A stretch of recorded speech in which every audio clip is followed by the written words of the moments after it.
Olá pessoal, tudo certo?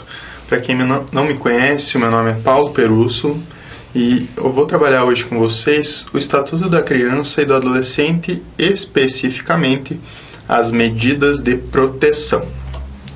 Vamos lá? Então, primeiramente, o que são essas medidas de proteção? Elas são aplicadas sempre que é detectada a existência de uma situação de risco. Esse conceito de situação de risco, ele está muito relacionado aos direitos garantidos pelo ECA às crianças e adolescentes. Sempre que esses direitos são ameaçados ou violados, cabe a aplicação de uma medida de proteção. Mas como que eles são ameaçados ou violados? Eles podem ser ameaçados ou violados por ação ou omissão da sociedade ou do Estado, por falta, omissão ou abuso dos pais ou responsável, ou em razão da própria conduta da criança e do adolescente. Então, o Estado pode estar sendo negligente com a educação, com o saneamento básico, com as medidas de saúde mínimas para essa criança ou adolescente. A sociedade, de alguma forma, pode estar violando ou ameaçando esses direitos.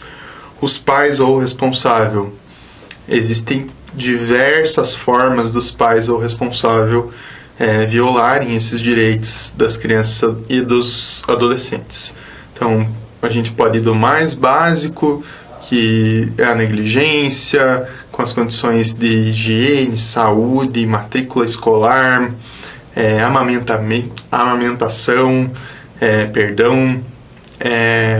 Então, assim, pode ser desde a negligência básica dos pais ou responsável até casos mais graves que podem chegar à violência física, violência sexual, que o Estado deve tomar uma medida, a autoridade judiciária deve tomar uma medida para proteger essa criança ou adolescente. Então, por isso que a gente chama de medida de proteção. E a criança ou adolescente pode se colocar em situação de risco também? Logicamente pode. A criança ou adolescente que tenta fugir de casa, que se expõe ao uso abusivo de álcool ou outras drogas, a criança que apresenta evasão escolar. Então, existem várias situações que a própria criança ou adolescente se coloca e que enseja uma proteção do Estado, que o magistrado ou a magistrada deve tomar uma medida para proteger essa criança. A gente teve o exemplo recente daquele jogo da famosa baleia azul, que implicava automutilação, dessas crianças e adolescentes. Esse é um exemplo muito claro desse inciso 3º do artigo 98, lá no ECA, que é a própria conduta do adolescente ou da criança que está colocando ela em uma situação de risco. As medidas protetivas, elas são norteadas por alguns princípios do ECA. Esses princípios estão previstos lá no artigo 100 do Estatuto da Criança e do Adolescente. São princípios gerais, mas que devem ser respeitados para garantir a proteção dessas crianças e adolescentes.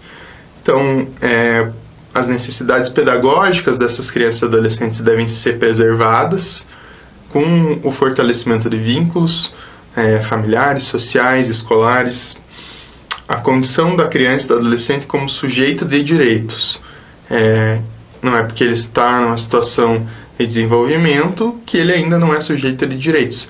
Muito pelo contrário, na verdade, ele está numa situação mais vulnerável por estar nessa situação de desenvolvimento, nesse momento de desenvolvimento psicológico, social, neurológico, físico, ou seja, é exatamente aí que o Estado tem que tutelar esse direito, protegendo ainda mais a criança e o adolescente. Proteção integral e prioritária. Aqui vale destacar o prioritária. Então, as crianças e adolescentes, justamente por essa vulnerabilidade que nós comentávamos, elas merecem uma intervenção prioritária do Estado. A responsabilidade primária e solidária do poder público o interesse superior da criança e do adolescente, então não deve ser preservado o interesse do pai, da escola, da sociedade. Deve ser preservado o interesse da criança, do adolescente. Eles é que são os vulneráveis da história. A proteção à privacidade, que desse princípio decorre uma larga gama de direitos que devem ser protegidos. A intimidade, a vida privada, a imagem, enfim. A intervenção precoce. Isso é um princípio muito importante, relacionado inclusive à prevenção, para a gente evitar que situações de risco venham a ocorrer, ou se elas ocorrerem, que essa intervenção seja precoce, que o Estado intervenha, que a sociedade, que os pais intervenham de forma a minimizar os efeitos do risco a que a criança ou adolescente esteve exposto e evitar tanto que volte a ocorrer quanto que se agrave. A intervenção mínima é justamente porque o Estado, apesar de proteger as crianças e adolescentes, ele não pode a todo ponto querer impor suas vontades a essa criança e adolescente. A intervenção tem que ser mínima, tem que ser só o suficiente para evitar a situação de risco, para proteger essa criança ou adolescente, para resguardar os direitos. A proporcionalidade e a atualidade, então a medida de proteção deve ser proporcional à situação e deve ser imediata, recente aos fatos que ensejaram, o mais rápido possível. A responsabilidade dos pais, prevalência da família, sempre que possível a criança deve estar com os pais ou com a família extensa, com a família natural ou com a família extensa. Obrigatoriedade da informação, a oitiva obrigatória e participação.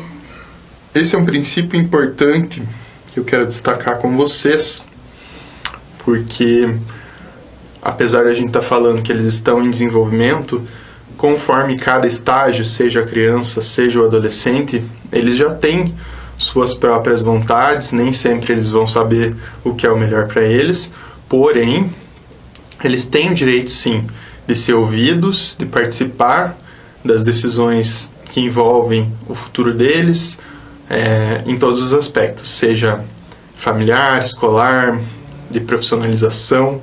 Eles têm direito, assim, em relação à guarda, uma questão importante, eles têm direito de ser ouvidos e deve sim ser levado em conta pela autoridade judiciária sempre o que essa criança ou adolescente quer. Então, passado aqui esse conceito genérico do que é uma situação de risco que vai ensejar a aplicação de medida socioeducativa e também os princípios que nós conversamos que devem nortear essas medidas socioeducativas, nós passamos especificamente a tratar de quais medidas socioeducativas, quais medidas protetivas estão previstas no Estatuto da Criança e do Adolescente. Então, o artigo 101 do ECA, ele traz um rol de medidas de proteção. Esse rol não é exaustivo, ou seja, entendendo cabível e útil, necessária a situação, pode sim o juiz aplicar uma medida de proteção que não esteja prevista nesse rol que nós vamos conversar agora. Quais são então as medidas de proteção constantes lá do artigo 101 do ECA? A primeira delas é o encaminhamento aos pais ou responsável mediante termo de responsabilidade. Então, essa é básica, a criança se envolveu em um problema pontual na escola, na rua, tentou fugir de casa, a criança ou adolescente, no caso, é um exemplo, claramente, de encaminhamento aos pais ou responsável. A orientação, apoio e acompanhamento temporários. Isso aqui pode envolver diversos serviços proporcionados pelo Estado, desde a orientação em relação à parte psicológica, a intervenção em saúde, escolar, Então, são vários serviços que podem estar englobados nessa orientação, apoio e encaminhamento temporários. Matrícula e frequência obrigatórias em estabelecimento oficial de ensino fundamental. Então, aqui também é uma medida bem básica, né? Toda criança, todo adolescente deveria estar na escola, mas, infelizmente, sabemos que a realidade não é essa. Então, existe essa medida de proteção. Sempre que se verificar uma situação de evasão escolar, uma situação de negligência dos pais, a gente vai ver também outras medidas cabíveis em relação aos pais na sequência, mas verificada essa situação de evasão escolar principalmente, cabe à criança ou adolescente o encaminhamento para matrícula e frequência obrigatórios.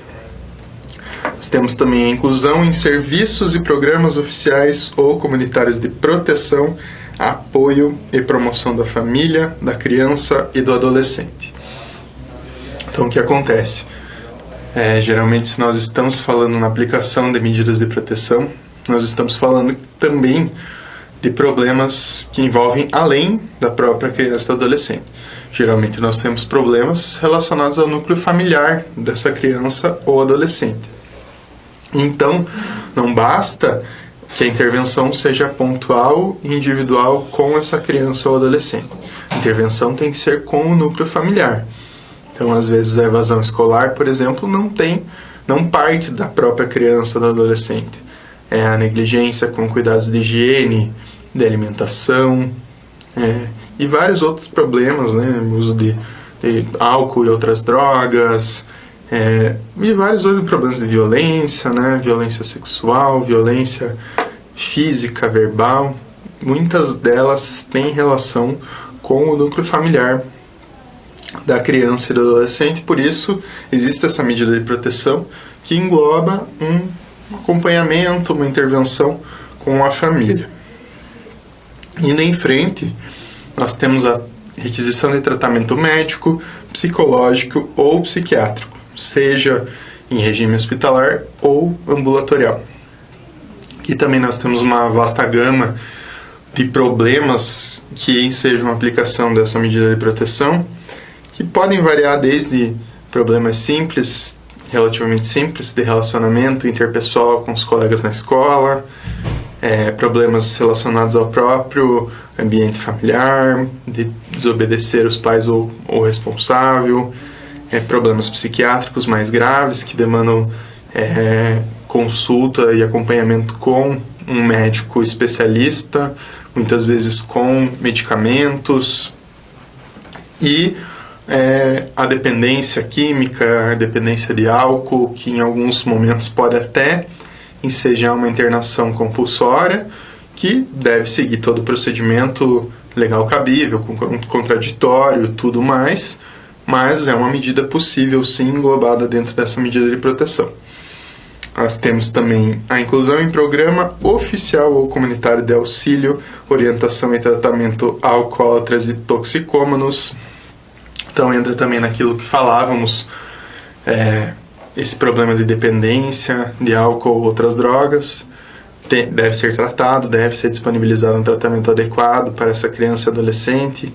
Geralmente os municípios têm um CAPS específico, né, para esse tratamento, e muitas vezes até individualizado, específico só para crianças e adolescentes. Então por isso existe essa medida de proteção.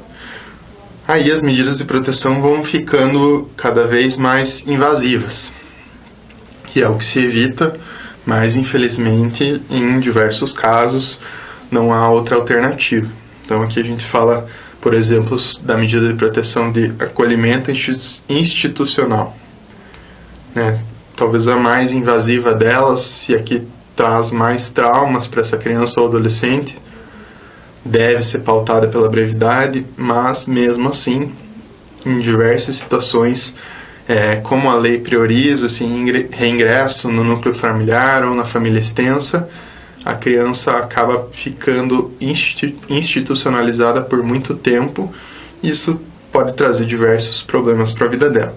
Então, a medida de acolhimento institucional é a criança ser levada, a criança ou adolescente ser levada a um abrigo, seja do próprio poder público as casas-lares, seja de ONGs que desenvolvem esse serviço de acolhimento, de acolher essas crianças que estão em uma situação de risco, que não há solução, ao menos momentânea, para ela ficar no local onde ela está, não há uma família extensa no momento para que seja colocada em guarda provisória. Então, ela é inserida nesse programa de acolhimento institucional. Existe também o programa de acolhimento familiar, um pouco menos invasivo, né? Colocação numa família substituta, às vezes provisória, às vezes acaba sendo definitivo, a gente vai ver. E é menos invasiva, mas não deixa de ser complexa e, vamos dizer assim, deve ser evitável, né? Você tirar a criança do núcleo familiar dela, dos pais, sempre gera impactos negativos, ou ao menos se há uma situação de risco muito grave ali, deve ser retirado logicamente, mas sem negligenciar que vai também trazer aspectos negativos, de não ter essa referência de pai e mãe, biológicos no caso. Temos também a colocação em família substituta, que é o que eu comentei que iríamos conversar, que é menos invasiva do que o acolhimento institucional, mas também pode trazer problemas de adaptação para essa criança, mesmo que fique com a guarda de algum conhecido, alguém da família extensa. Não é a mesma coisa do que aquele lar que ela idealiza, que pode não ser o melhor do mundo, pode ter vários problemas, mas é o pai, é a mãe dela, então é uma medida complicada, mas muitas vezes extremamente necessária. As medidas, essas medidas de proteção podem ser aplicadas individualmente ou conjugadas. Então, havendo a necessidade de, por exemplo, acolher institucionalmente e, ao mesmo tempo, aplicar a medida de frequência escolar, perfeitamente possível. Em relação ao acolhimento institucional e ao acolhimento familiar, é aquilo que a gente comentou. Deve ser uma intervenção excepcional e uma intervenção o mais breve possível, para não trazer estigmas, para não trazer outros problemas de desenvolvimento para essa criança, para esse adolescente que muitas vezes acaba não tendo uma referência de pai, de mãe, e isso acaba trazendo problemas de desenvolvimento muitas vezes graves. Então elas devem ser sempre transitórias. Se ela está num lar que a acolheu provisoriamente ou num abrigo que a acolheu provisoriamente, como diz o nome, é provisório. Deve ser somente até a possibilidade de reintegrar ao seu lar de origem, ou, não havendo essa possibilidade, de tomar outras medidas mais drásticas, mas que futuramente provavelmente vão ser benéficas para essa criança ou adolescente. Em relação à situação de violência ou abuso sexual, o afastamento dessa criança do lar é de competência privativa da autoridade judiciária. Então, o Conselho Tutelar pode fazer o acolhimento provisório, deve fazer, se entender que deve no momento, que existe uma situação de risco muito grave para a criança, deve fazê-lo no momento, porém deve comunicar para a autoridade judiciária que, ouvido o Ministério Público, aí sim vai homologar ou não esse acolhimento. E esse afastamento da criança do lar, ele deve observar o contraditório e a ampla defesa. Então, se o Ministério Público, por exemplo, instaurou um procedimento de medida socioeducativa para afastamento do lar de uma criança, solicitou a aplicação dessa medida de proteção, ele deve pedir a citação dos pais ou responsáveis, que deve ser deferido pela autoridade judiciária, para que eles participem, dê a versão deles, não necessariamente um caso de suspeita vai se concretizar como que de fato ocorreu a violência. Então, é sim necessário ter o contraditório e ampla defesa, que às vezes pode haver uma confusão, pode ser um caso de automutilação da criança, pode ter sido uma briga na escola, Um problema de ordem intestinal pode ser confundido, sim, no primeiro momento com um abuso sexual. São várias situações, na prática, que podem ser confundidas, ensejar a aplicação de uma medida drástica e provisória e depois não serem confirmadas, o que acarreta a reintegração à família. Por isso é importante que tenha esse procedimento contencioso e o exercício do contraditório e da ampla defesa aos pais ou ao responsável em questão. Já nesses casos graves de maus tratos, opressão ou abuso sexual praticados pelos pais ou responsável, sem prejuízo das eventuais medidas de proteção a serem adotadas em relação à criança, o afastamento cautelar do agressor da moradia comum é uma medida possível e de aplicação privativa da autoridade judiciária. E, logicamente, se esse genitor responsável for o provedor do lar, for o responsável pelos alimentos a essa criança, poderá, sim, ser fixada provisoriamente a prestação de alimentos. Vamos falar aqui um pouquinho mais sobre essa questão do acolhimento institucional, que é muito importante, por isso merece ser detalhado com mais calma. Vamos abordar aqui alguns detalhes importantes. Então, como a gente já havia conversado, havendo o acolhimento institucional, ele deve ser imediatamente comunicado ao juiz. Aí o juiz ouve o Ministério Público intervém no feito e só após esse acolhimento institucional é homologado ou não pela autoridade judiciária. Verificado que, de fato, há necessidade, há impossibilidade de imediata reinserção na família de origem ou na existente família extensa que possa receber provisoriamente essa criança ou adolescente, o juiz homologa esse acolhimento e determina a expedição da guia de acolhimento institucional, que é prevista, que é regulamentada pelo Conselho Nacional de Justiça, para que tenhamos no país todo a mesma guia e um controle também de crianças acolhidas em todo o território nacional.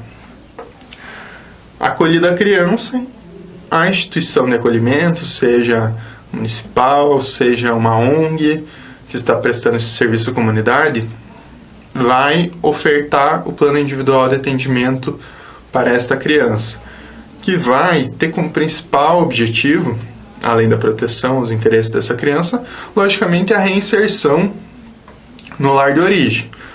Lógico que vai ter casos que vai se mostrar inviável, mas o principal objetivo é reinserir nessa família de origem. Não deu para inserir na família de origem, essa casa lar, essa instituição de acolhimento passa a buscar na família extensa tios, sobrinhos, avós que possam receber essa criança, permanecer com a guarda dessa criança, que ofereçam condições de desenvolvimento adequados para essa criança ou adolescente.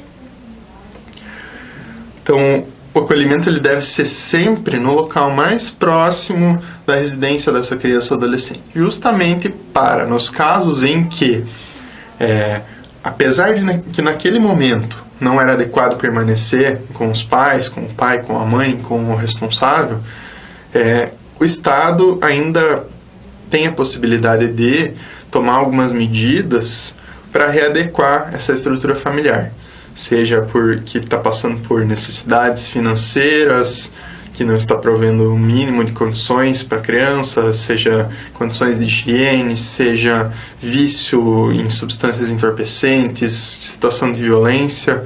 Tudo isso é passível de uma intervenção dos órgãos vinculados ao poder público, municipal, estadual, em alguns casos até federal, para que essa situação seja consertada e a criança devolvida ao lar. Por isso é importante que a instituição de acolhimento seja o mais próximo possível da casa da criança, para que possibilite essas visitas, essa reaproximação gradual, após, dependendo de como se desenvolver a situação, pode ser previsto no plano individual de atendimento, visitas, no início talvez monitoradas, após os finais de semana, até que é verificado com um laudo interdisciplinar de que é possível reintegrar essa criança à família de origem, aí sim seja formulado o desacolhimento dessa criança ou adolescente.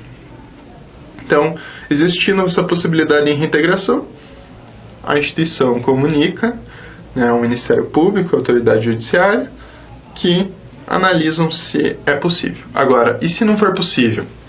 Se mesmo com várias intervenções, a família não consegue se desenvolver, não consegue prover as necessidades mínimas para essa criança, de higiene, saúde, segurança, não deu certo. E aí faz o quê? Aí a equipe técnica vai fazer um relatório fundamentado, explicando todas as medidas que tomou ao longo desse acolhimento, todas as tentativas de reaproximação, tudo que foi tentado de intervenção junto a esse familiar, a esse responsável, e que não deu certo de jeito nenhum, que houve um abandono total da criança, enfim, que não resolveu aquele problema que ensejou a aplicação do acolhimento institucional. E vai ser encaminhado, então, para a autoridade judiciária, para o Ministério Público, e o Ministério Público vai ter esse prazo de 15 dias para ingressar com a ação de destituição desse poder familiar. Às vezes será necessário, o Ministério Público pode entender necessário, que sejam adotadas outras providências antes de tomar a medida drástica. Então, mesmo com esse relatório da equipe de acolhimento falando que não deu certo, que as intervenções não foram efetivas, ainda assim o Ministério Público pode entender necessário um novo estudo com esse familiar, uma nova intervenção do Estado, antes de tomar a medida de destituição, que é uma medida realmente drástica. Em cada comarca ou foro regional deve ter esse cadastro atualizado, sempre atualizado, das crianças e adolescentes que estão no regime de acolhimento, seja institucional, seja familiar. E nesse cadastro devem conter as informações da situação jurídica, se já houve a propositura da ação, por exemplo, de destituição familiar ou não, quais foram essas providências que foram adotadas para a reintegração, as providências para colocação em família substituta. Quem tem acesso a esse cadastro? O Ministério Público, Conselheiro Tutelar, Conselho Tutelar, o órgão de assistência social local, Conselho Municipal dos Direitos da Criança e do Adolescente. E compete a estes entes que a gente citou agora implementar políticas públicas tanto para reduzir esse número de crianças que estão afastadas do convívio familiar, quanto para reduzir o tempo de acolhimento, que, como falávamos, traz consequências lesivas. Então a gente está, no primeiro momento, protegendo essa criança, tirando ela do problema, mas pode ser que estejamos jogando para criando outros problemas. Então é importante que seja breve esse acolhimento. Todas essas medidas de proteção, elas devem ser acompanhadas sempre da regularização do registro civil da criança ou do adolescente. Então, caso não tenha, por exemplo, o nome do pai no registro da criança, vai ser deflagrado procedimento específico para a averiguação da paternidade dessa criança. Afinal, o direito é não só ao nome que essa criança tem, mas também ao convívio com o genitor, à prestação de alimentos por esse genitor, né? Tudo isso é importante. E além disso, visando justamente facilitar essa regularização civil dessas crianças, a lei, lá o ECA, a Lei 8.069 de 1990, previu que as certidões e os registros necessários à inclusão do nome paterno, e eles são isentos de multas, custas e emolumentos, e são gratuitos a qualquer tempo, a averbação requerida do reconhecimento de paternidade no assento de nascimento e a certidão correspondente, justamente para facilitar esse acesso.